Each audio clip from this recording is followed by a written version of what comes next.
は指輪も回るほど痩せてやつれたお前の噂口なしの穴の穴香りな大志の待ってつきてくる口なしのしのい穴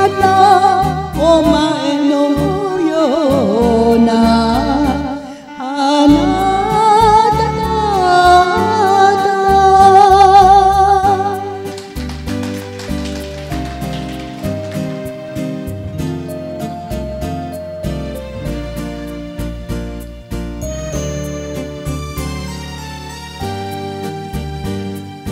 わ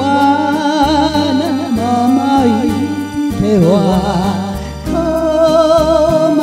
らせた子供みたいな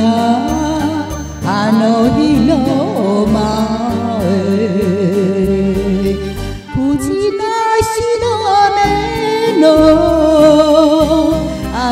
の離れな今でも心をすめつける口なしのしのい花お前のようなあな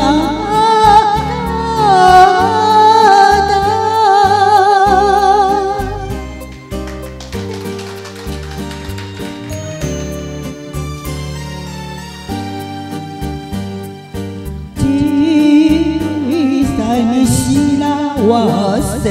それさえも捨ててしまった人事の手から口なしの穴を見るたい寂しい笑顔がまた浮かぶ